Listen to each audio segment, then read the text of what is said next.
Hey friends, welcome back to my channel. आज हम the captain इस मूवी के बारे में बात करेंगे। ये एक जर्मन मूवी है और IMDb पे इस फिल्म की रेटिंग है 7.4। तो चलिए स्टार्ट करते हैं। साल है अप्रैल 1945 का। वर्ल्ड वॉर खत्म होने से 2 हफ्ते पहले की ये बात है। मूवी के पहले ही सीन में हम देखते हैं कि एक सैनिक भाग रहा है और उसके पीछे उसे मारने के लिए जीप में दूसरे कुछ सैनिक उसका पीछा कर रहे हैं। दरअसल भागने वाला और पीछा करने वाले दोनों तरह के सैनिक जर्मन्स ही है। जो भाग रहा है उसका नाम मैक्स है और वो एक पैराट्रूपर है। पैराट्रूपर का मतलब जो पैराशूट से उतरकर दुश्मन पे हमला करते हैं वो लोग। और मैक्स इस वॉर में हारते हुए जर्मनी को देखकर अपनी जान बचाकर वॉर से भाग रहा है। और जीप में जर्मन मिलिट्री पुलिस है जो मैक्स के इस निराशाजनक प्रदर्शन की वजह से उसे मारना चाहते हैं। पर मैक्स एक बड़े से पेड़ के जड़ों में छुप जाता है और बच जाता है। फिर वो अपनी जान बचाने के लिए एक खाली पुरानी बिल्डिंग का सहारा लेता है और वहाँ एक और वॉर से भागा हुआ जर्मन सैनिक आकर छुपता है उसके साथ। फिर रात हो जाती है और इन दोनों को खाने के लिए कुछ चाहिए था, तो वो गांव वालों की कुछ मुर्गियां या मुर्गियों के अंडे या वहां से कुछ भी खाने लायक चीज चुराने की ठान लेते हैं। बट इन दिनों हर गांव में जर्मन सैनिक, दूसरे दुश्मन देशों के सैनिक, यहाँ तक कि आम नागरिक भी जो इस वॉर के हालात के शिकार हो चुके हैं, वो सब आम जर्मन जनता को अक्सर लूट रहे हैं और इसी से आम जनता बहुत परेशान हो चुकी है। इसलिए जो भी चोरी करते समय पकड़ा जाता है या फिर लूट करते समय पकड़ा जाता है उसे सीधे मौत के घाट उतार दिया जाता है। फिर भी ये दोनों जिंदा रहने के लिए ये रिस्क लेने के लिए तैयार हो जाते हैं और चोरी करने के लिए एक घर में घुस जाते हैं और उनकी आहट से एक घोड़ा आवाज करता है और उस घर के लोग उठ जाते हैं और मैक्स का साथी वहीं पर मारा जाता है। पर मैक्स किसी तरीके से भागने में कामयाब हो जाता है। मैक्स अपनी जान बचाने के लिए भागता फिर रहा है, लेकिन वो बहुत कमजोर हो चुका है। उसको कई दिनों से खाना नहीं मिला है और मौसम भी बहुत बेरहम हो रहा है। जानलेवा ठंड पड़ रही है और इन हालातों में मैक्स बस चलता ही जा रहा है।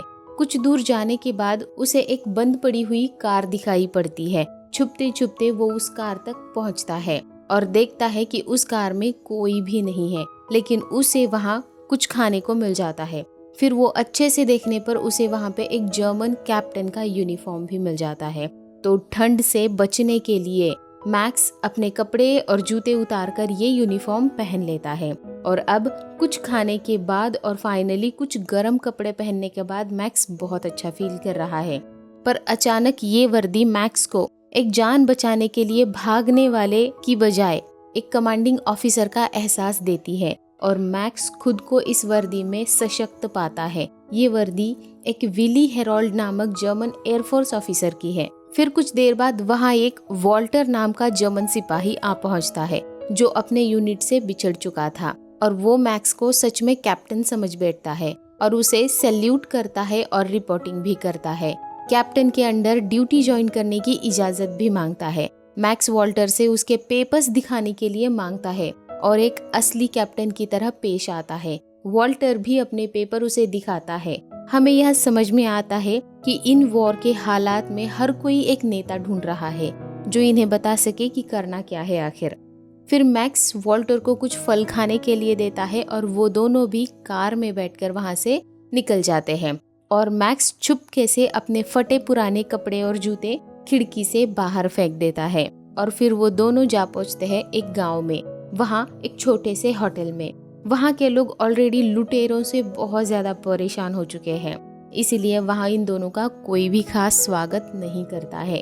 पर मैक्स मतलब कैप्टन हेरोल्ड जो अब यूनिफॉर्म पहनने के बाद वो बन चुका है, उन्हें लूट में उनका जितना भी नुकसान हुआ है उसकी भरपाई करने का वादा करता है और लोगों की लूटी गई चीजों की लिस्ट बनाता है और उसके बाद खाना खाता है।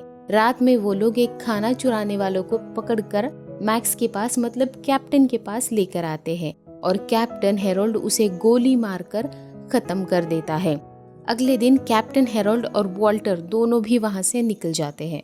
आगे उनको एक फार्म हाउस मिलता है। वहां जब वो दोनों जाते हैं तो वहां पे ऑलरेडी 2 लुटेरों को मारकर 3 जर्मन सैनिक फार्म हाउस के मालिक को बंदी बनाकर उस पे जुल्म ढा रहे थे और उसकी वाइफ पर भी अत्याचार कर रहे थे। और जब कैप्टन हेरोल्ड वहां पहुंच जाता है तो उसे देखकर वो तीनों सैनिक सैल्यूट करते हैं, क्योंकि उनको भी मैक्स सच में एक कैप्टन है यही लगता है। पर उनमें से एक सैनिक को मैक्स की पैंट देखकर उस पे शक हो जाता है, पर वो कुछ भी नहीं कहता। फिर वो तीनों कैप्टन को बताते हैं कि वो अपनी यूनिट से बिछड़ चुके हैं और कैप्टन के अंदर फिर से ज्वाइन करना चाहते हैं। फिर कैप्टन उनके पेपर्स चेक करने के लिए मांगता है और बताता है कि वो यहाँ पर एक खास मिशन के लिए आया है और उसे ये मिशन कंप्लीट करने के लिए कुछ सैनिकों की ज़रूरत वैसे भी है। तो कैप्टन उन्हें अपने अंडर जोड़ लेता है। फिर अगले दिन कुछ ज़रूरी सामान लेकर वो सब वहाँ से निकल जाते हैं। आगे जाने के बाद कैप्टन हेरोल्ड को और 2 जर्मन सैनिक मिल जाते हैं। वो भी अपनी यूनिट से बिछड़ चुके थे और उनके पास एक बड़ी सी मशीन गन भी थी और कैप्टन उनको भी अपने साथ जोड़ लेता है और ये सब मिलके आगे बढ़ते हैं। कुछ और दूरी तय करने के बाद उनका पेट्रोल टैंक खाली हो जाता है और कैप्टन की कार को उन 5 सैनिकों को खींचकर ले जानी पड़ती है। इस वजह से उनमें से एक सैनिक बहुत ज्यादा गुस्सा हो जाता है और चिल्लाकर पूछता है कि आखिर हम जा कहाँ रहे हैं। तो कैप्टन कहता है कि हमारी पोस्टिंग की जगह सीधे आगे है। तो वो गुस्सैल सैनिक अपनी गन निकालकर कैप्टन पे तान लेता है। एग्जैक्टली तभी पीछे से एक गाड़ी आती है जिसमें जर्मन सैन्य पुलिस है। वो इन सब को लाइन में खड़ा करके इनके पेपर्स चेक करने के लिए दिखाने के लिए मांगते हैं और कैप्टन से भी गाड़ी से उतरकर उनके पेपर्स मांगते हैं। तब कैप्टन उस सैनिक पर बहुत गुस्सा हो जाता है और कहता है कि एक एयरफोर्स कैप्टन से तुम एक क्रिमिनल की तरह बात नहीं कर सकते हो। तुम्हारे इस अपमान भरे व्यवहार को मैं कभी बर्दाश्त नहीं करूंगा और उसके ग्रुप के कैप्टन से बात करने के लिए कहता है। तब मिलिट्री पुलिस कैप्टन, जिसका नाम है शिंचर जोसेफ, कैप्टन से बात करने आता है और कैप्टन हेरोल्ड जोसेफ से उसके मार्चिंग ऑर्डर्स दिखाने के लिए कहता है और साथ ही ये भी कहता है कि कैप्टन हेरोल्ड एक खास मिशन पर है जो खुद हिटलर ने उसे बताया है, जिसमें उसे लड़ाई के हालात का रिपोर्ट तैयार करने हैं और उन्होंने कुछ बहुत ही भयानक अफवाहें भी सुनी है और आखिर यहाँ हो क्या रहा है। ये सब सुनकर जोसेफ थोड़ा सहम जाता है। फिर कैप्टन हेरोल्ड कहता है कि मैं भी तुम्हारे साथ गश्त में शामिल होने के लिए आऊंगा।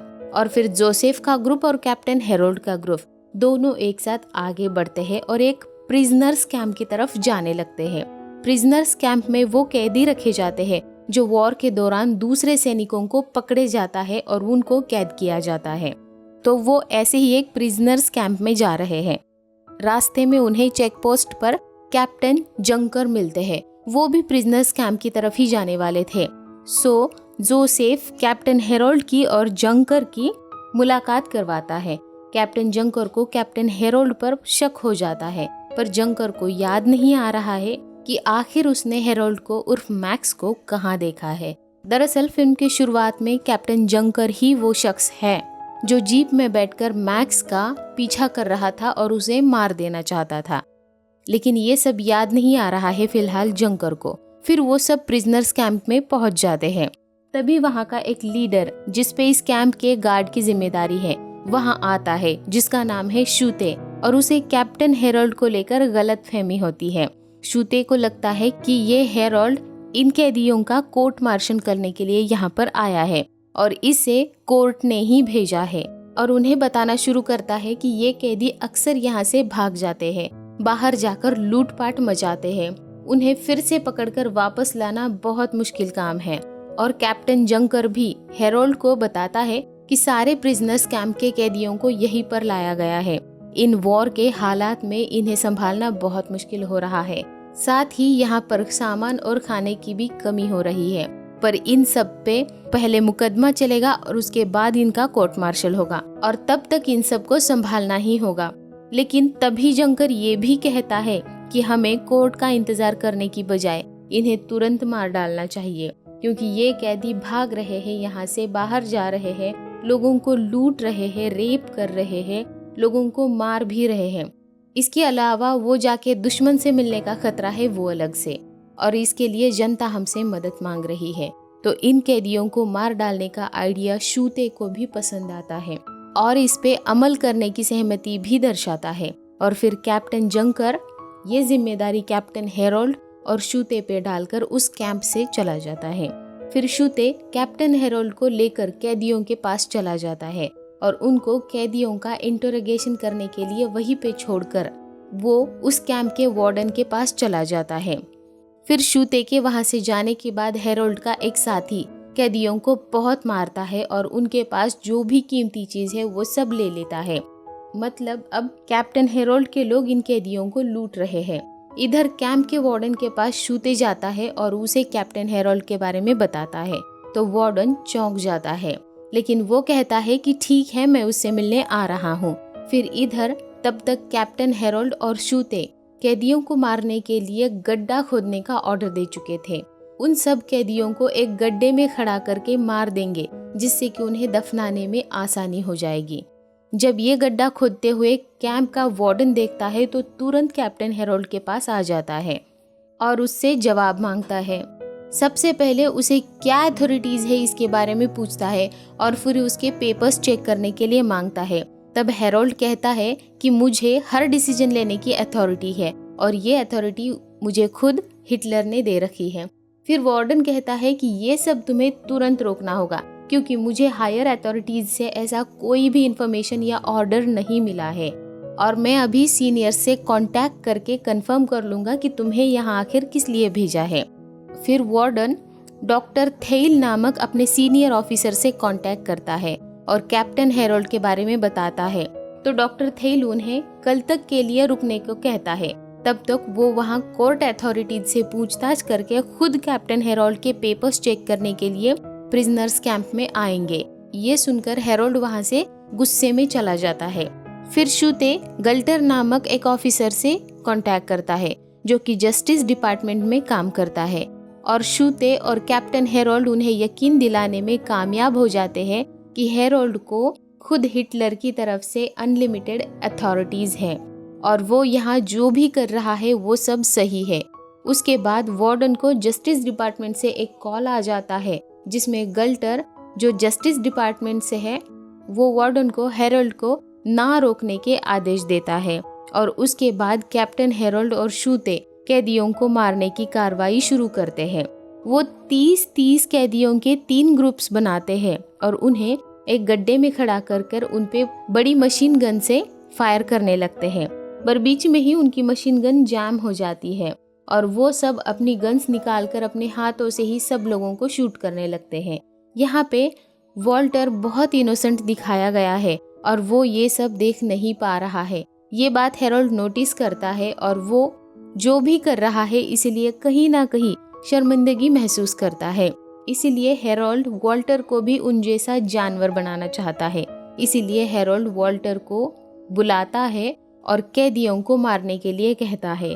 वॉल्टर उसके कहने पर कैदी को मारता है लेकिन फिर बहुत गिल्टी और बेचैन महसूस करता है। फिर शाम हो जाती है और सब खाना खाने के लिए चले जाते हैं। खाना खाने के तुरंत बाद बचे काम को खत्म करने के लिए वो लोग पहुंच जाते हैं और 30 लोगों को खत्म करते हैं। इधर वार्डन और उसका एक साथी कैप्टन हेरोल्ड के इस हरकत से बहुत बेचैन है। उन्हें अभी भी कैप्टन पे शक हो रहा है और कैप्टन के खिलाफ रिपोर्ट करने के लिए वार्डन पास के टाउन में चला जाता है। इधर प्रिजनर्स को मारने के बाद कैप्टन एक पार्टी ऑर्गेनाइज करता है और सब लोग बहुत एंजॉय करते हैं और इसी बीच 2 लोगों के बीच में एक मामूली सी लड़ाई हो जाती है और जल्दी ही ये मामूली सी लड़ाई सबकी हाथापाई में बदल जाती है और माहौल बहुत हिंसाजनक हो जाता है। तभी कुछ सोल्जर्स बचे हुए 30 प्रिजनर्स के पास जाते हैं। उनमें से कुछ प्रिजनर्स को बाहर खींच कर ले आते हैं और उनको हाथों से ही मारने लगते हैं। तभी वहाँ पर कैप्टन हेरोल्ड आता है और उन सबको रोकता है और प्रिजनर्स को एक दूसरे के हाथों से बांधता है और उन्हें भागने के लिए कहता है। जब वो भागने लगते हैं तो पीछे से गोली चलाता है और उनको मार देता है और बारी बारी दूसरे लोगों को भी यही करने के लिए कहता है और इसी तरीके से बचे हुए हर एक प्रिजनर को खत्म कर दिया जाता है। फिर अगले दिन सवेरा हो जाता है और ब्रिटिश आर्टिलरी फायर अचानक से शुरू हो जाता है। इस फायर में पूरा कैंप नष्ट हो जाता है, लेकिन कैप्टन हेरोल्ड उर्फ मैक्स और वॉल्टर बच जाते हैं और उनके साथ कुछ और लोग भी इस हमले में बच जाते हैं। फिर कैप्टन हेरोल्ड और बाकी बचे लोग एक पास के टाउन में जाते हैं और वहां पहुंचते ही लूटपाट शुरू करते हैं। वहां के आम लोगों को परेशान करना शुरू करते हैं और वहां के एक घर में रुक जाते हैं। वहां पे वो लोग पार्टी करते हैं, अय्याशी करते हैं और फिर अचानक से वहां पे जर्मन सैन्य पुलिस का छापा पड़ जाता है और कैप्टन हेरोल्ड को गिरफ्तार किया जाता है और उस पे कोर्ट मार्शल के लिए मुकदमा चलता है। पर इस मुकदमे में विली हेरोल्ड उर्फ मैक्स को कोई भी सजा नहीं दी जाती, क्योंकि कोर्ट का मानना था कि इस वॉर के हालात में हेरोल्ड ने जो भी किया जर्मनी के लिए जो सही था वो ही किया है। और इस बात से कैप्टन जंकर भी सहमत हो जाता है, जो फिल्म के शुरुआत में मैक्स को मारना चाहता था। उसका कहना है कि हेरोल्ड ने अद्भुत लीडरशिप का प्रदर्शन किया है इन दिनों और हेरोल्ड में एक अद्भुत डिसीजन मेकिंग एबिलिटी भी है और ऐसे जवानों की जर्मनी को सख्त जरूरत है। और विली हेरोल्ड उर्फ मैक्स को कोई भी सजा दिए बिना उसे रिहा किया जाता है। और मूवी के लास्ट सीन में हम हेरोल्ड को एक कंकालों से भरे रास्ते पर चलते हुए देखते हैं और यहीं पर ये मूवी खत्म हो जाती है। पर उसके बाद 23 मई 1945 को फिर से विली हेरोल्ड उर्फ मैक्स को गिरफ्तार किया जाता है खाना चुराने के इल्जाम में और वॉर खत्म होने के बाद उसके ऊपर मुकदमा चलता है। इस मुकदमे में हेरोल्ड के सारे गुनाह सामने आते हैं और 14 नवंबर 1946 को हेरोल्ड के साथ उसके और 6 साथियों को भी मौत की सजा सुनाई जाती है। कैप्टन देखने के लिए एक सुखद मूवी बिल्कुल भी नहीं है। ये स्पष्ट रूप से एक वर्दी की शक्ति और अधिकार की आवश्यकता को दर्शाता है।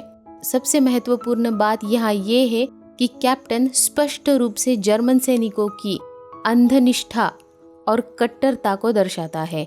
आपको ये फिल्म की स्टोरी कैसी लगी मुझे कमेंट करके ज़रूर बताइए।